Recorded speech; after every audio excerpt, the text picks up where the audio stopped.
A mother once said to her child, "I've been checking your books. The end of the page is always doodled. You've been fudgling around in history class, haven't you?" The child said, "But Ma, it's not my fault. The professor has a serious case of boreism."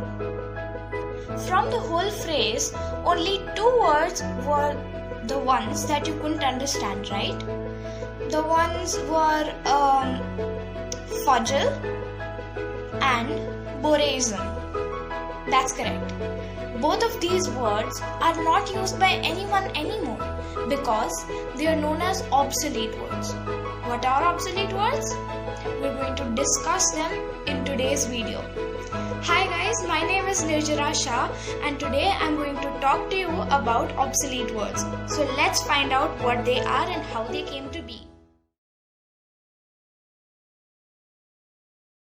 I was just scrolling up and down on my screen looking for more project ideas under the name of Etymology Project until I came to this one, obsolete words. I researched slightly on it and I got a grip. When I got a grip, I had a lot of fun and then I researched more. Let me share with you my information on obsolete words.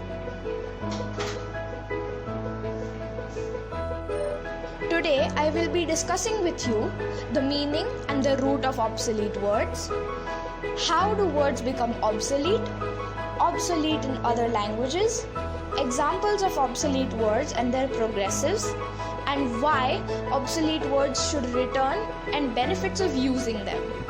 So let's start.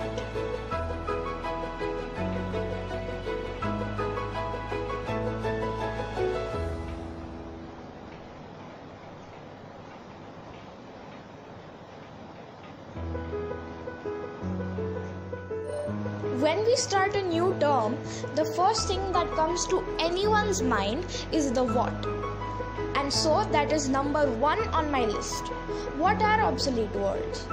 Well, the meaning in the dictionary is no longer produced or used. I mean, that is the meaning. It is not no longer produced or used. Okay, now the root or the etymology starts from obsolescere, which was in early Latin and meant to wear out. Then it went on to obsoletus in Latin and now to obsolete in English.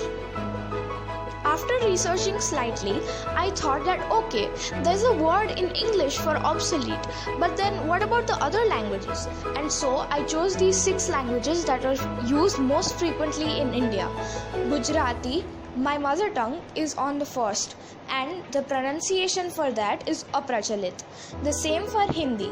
In Tamil it is called vadakachup, in Bangla it's called oprachalit, in Urdu it's called muttaruf, and in Sanskrit it's called aprachalit.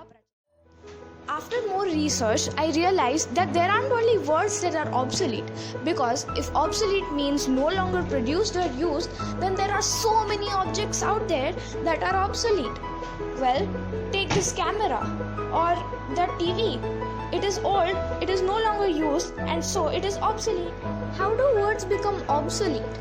When language evolves, some words might be replaced by other better words.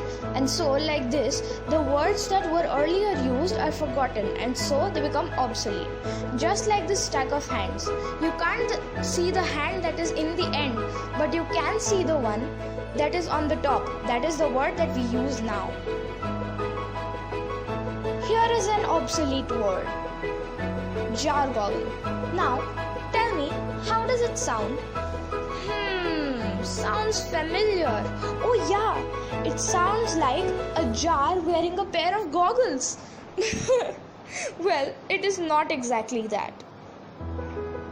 You were close enough though, because jar goggle comes from the word jargon, and jargon means gibberish. Gibberish always confuses, and so jar goggle means to confuse. The progressive of jar goggle is puzzle. Here are some other examples. If you would like to read, please pause them. Here is my reasoning for obsolete words to return and benefits of using them.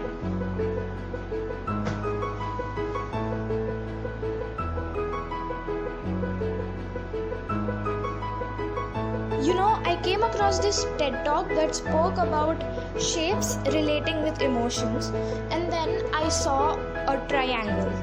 The triangle, it said, always depicted danger because humankind always saw pointy things in it like needles, horns, teeth, etc. And right after this explanation is an obsolete word called hornswoggle, which means to scam. Getting scammed is so dangerous.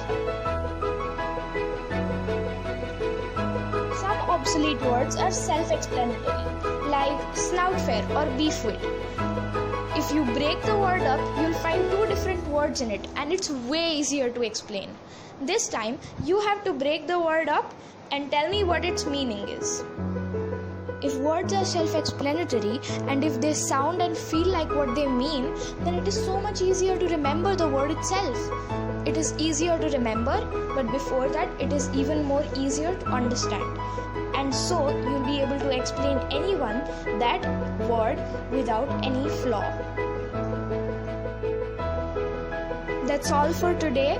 I hope you learned something out of this video. Please share, like and subscribe. Thank you so much for watching this video. Stay home, stay safe. Bye bye.